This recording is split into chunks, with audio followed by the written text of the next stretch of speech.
Assalamualaikum warahmatullahi taala wabarakatuh. Anak-anak pelajar sekalian, pada hari ini kita akan mempelajari tajuk 7 bertajuk reka bentuk industri. Sebelum kita masuk kepada tajuk reka bentuk industri, kita ketahui dahulu standard pembelajaran. Melalui standard pembelajaran, murid boleh 7.1.1 memerihalkan sejarah perkembangan reka bentuk industri. 7.1.2 menjelaskan prinsip reka bentuk industri dari aspek yang pertama, bidang reka bentuk meliputi reka bentuk produk, reka bentuk perabot, reka bentuk automotif. Yang kedua, peranan dan fungsi reka bentuk industri. Yang ketiga, prinsip dan elemen reka bentuk industri. Dan yang akhir, ergonomik. Seterusnya, 7.2.1 membuat eksperimentasi dan penerokaan alat, bahan dan proses dalam penghasilan lakaran reka bentuk produk. 7.2.2 membanding beza penentuan reka bentuk produk berdasarkan bentuk mengikut fungsi, fungsi mengikut bentuk. 7.2.3 pendedahan alatan dan bahan dalam penghasilan model 3 dimensi reka bentuk industri. 7.3.1 menjelaskan hasil daripada eksperimentasi dan penerokaan alat, bahan dan proses dalam penghasilan reka bentuk produk melalui lakaran dan lukisan perincian. 7.4.1 mempamerkan hasil produk seni. 7.4.2 menghayati hasil produk sendiri dan rakan dengan menumpukan pada aspek bahasa seni visual. 7.4.3 menjelaskan pengalaman sendiri dalam penghasilan produk seni. Seterusnya kita masuk kepada tajuk reka bentuk industri. Mula-mula kita lihat dahulu sejarah perkembangan reka bentuk industri. Perkembangan reka bentuk industri berlaku sejajar dengan perkembangan revolusi perindustrian di Eropah pada penghujung abad ke-18. Pada masa itu, banyak ciptaan baharu telah dihasilkan dalam pelbagai bidang seperti pengangkutan, komunikasi, pertanian dan perusahaan. Perkembangan reka bentuk industri di Malaysia dapat dikesan melalui pengenalan kursus reka bentuk industri pada tahun 1967 di Institut Teknologi Mara UiTM. Seterusnya, pengenalan bidang reka bentuk industri pada tahun 1980-an di Fakulti Kejuruteraan Mekanikal Universiti Teknologi Malaysia UTM.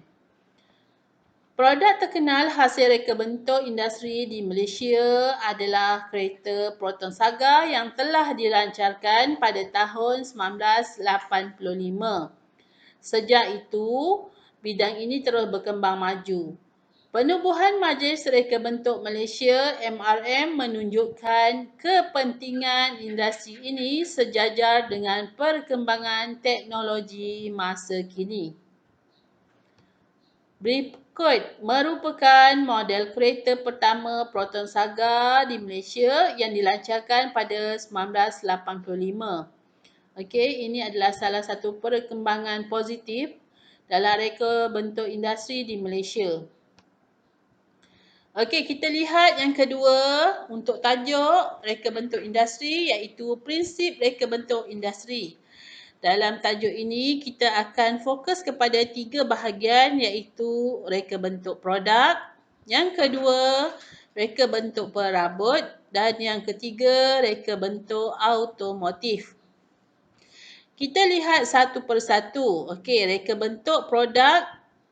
Reka bentuk produk merangkumi perkakasan domestik, aksesori, peralatan elektrik dan sebagainya. Produk yang dihasilkan dengan reka bentuk yang menarik, baik dan berfungsi serta mempunyai harga yang berpatutan akan menjadi pilihan pengguna. Yang kedua, reka bentuk perabot. Reka bentuk perabot meliputi rekaan perabot kontemporari dan moden seperti reka bentuk meja, kerusi, katil, kabinet, rak dan almari. Reka bentuk perabot yang baik akan menyumbang ke arah pengurangan kos, bahan dan penjimatan ruang. Okey, di bawah ni dipaparkan beberapa contoh perabot yang telah diubah suai mengikut perkembangan. Okey, kita kalau jika kamu lihat pada gambar yang kedua, ada satu kerusi tapi mempunyai dua fungsi. Okey, produk yang dihasilkan, produk perabot yang dihasilkan ni berfungsi yang pertama untuk kita gunakan sebagai tempat duduk dan yang kedua kita boleh susun pelbagai buku di bahagian tepi kerusi tersebut. Okey, secara tak langsung, idea ataupun produk yang dihasilkan ini dapat mengurangkan kos daripada kita perlu beli dua barang. Tapi sekarang kita hanya perlu beli satu barang untuk satu harga tapi dua penggunaan. Itu yang menyebabkan para pengguna akan tertarik dan lebih tertarik dengan produk tersebut. Seterusnya yang ketiga, kita fokuskan kepada reka bentuk automotif.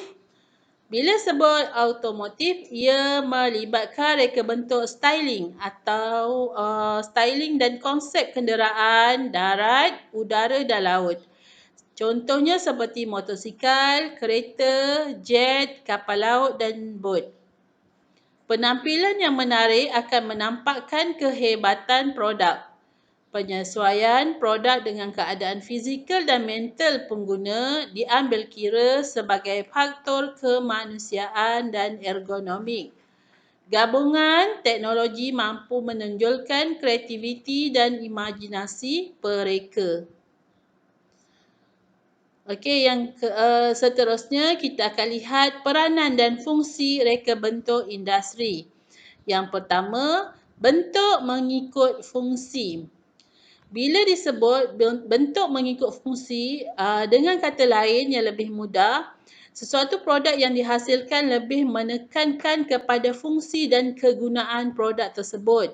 Contoh yang diberi adalah gambar kerusi dan juga sepasang kasut. Okey, kursi fungsinya untuk dijadikan tempat duduk supaya kita dapat duduk dengan lebih selesa. Okey, itu yang dikatakan bentuk mengikut fungsi. Yang kedua, fungsi mengikut bentuk. Maksud fungsi mengikut bentuk, sesuatu produk yang dihasilkan lebih menekankan kepada rupa dan bentuk produk tersebut. Okey, walaupun dalam masa yang sama produk tersebut ada fungsi kegunaan yang dapat dimanfaatkan oleh pengguna. Apapun produk tersebut yang lebih menekankan kepada rupa dan bentuk secara kreatif oleh mereka. Okey, yang ketiga, membangun dan menjana ekonomi. Sama ada kita sedar atau tak, produk yang dihasilkan dapat membangun, memajukan produk seni reka bentuk industri dan secara tak langsung dapat menjana ekonomi seseorang secara berkumpulan atau individu, memberi impak yang baik kepada masyarakat dan juga menjana ekonomi negara. Seterusnya, prinsip dan elemen reka bentuk industri ada dua. Yang pertama, mengaplikasikan bahasa seni visual.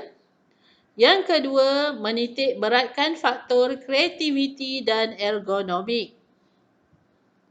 Contoh prinsip dan elemen reka bentuk industri iaitu kesatuan.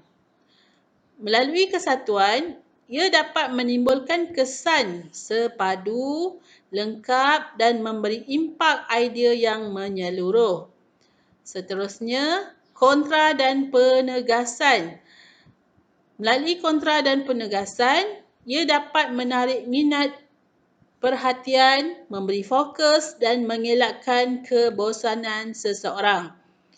Yang ketiga, prinsip dan elemen yang digunakan adalah keseimbangan. Melalui keseimbangan, kesamaan dan kesepadanan dari segi berat, tarikan dan tumpuan dapat dihasilkan.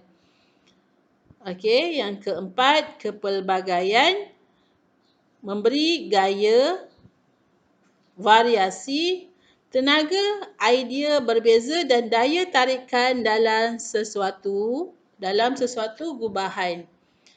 Okey, yang akhir iaitu prinsip dan elemen ruang. Penggunaan perspektif mengikut kesesuaian jarak dan kedudukan. Okey, seterusnya yang keempat, ergonomik. Apa itu ergonomik? Ergonomik ialah satu disiplin ilmu mengenai kebolehan, had dan ciri-ciri manusia yang berkaitan dengan reka bentuk. Ia memainkan peranan penting dalam penghasilan produk agar dapat digunakan secara efisien dan efektif. Dalam penghasilan sesuatu produk, aspek yang perlu dipertimbangkan adalah seperti aspek keselamatan, keselesaan, kesesuaian, kemudahan dalam penjagaan dan pembaik pulih serta ketahanan. Terdapat dua objektif ergonomik iaitu yang pertama, meningkatkan tahap keberkesanan dan kecekapan kerja atau sebarang aktiviti yang dilaksanakan seperti mengurangkan kesalahan, meningkatkan produktiviti dan memudahkan kerja. Yang kedua, objektif ergonomik yang kedua iaitu dapat meningkatkan nilai-nilai kemanusiaan yang positif seperti keselamatan, keselesaan, kualiti kerja, mengurangkan kepenatan dan tekanan. Okey, sebelum kita tutup untuk tajuk ini, cikgu lampirkan beberapa gambar hasil reka bentuk industri yang mendapat sambutan ramai di kalangan pengguna. Okey, ada gambar kerusi, kursi siap meja, okey, meja hiasan yang unik dengan desain dan rupa bentuknya, serika, alat domestik, okey, dan juga pengangkutan udara dan juga darat. Okey, dengan itu selesai untuk tajuk 7 reka bentuk industri. Cikgu sudahi dengan Assalamualaikum warahmatullahi wabarakatuh.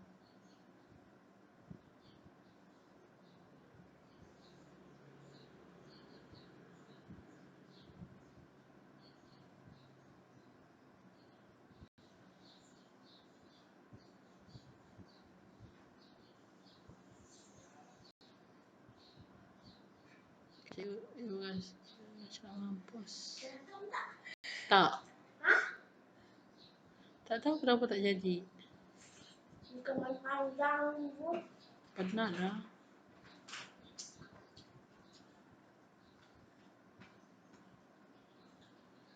Oh, jadi dah rasanya.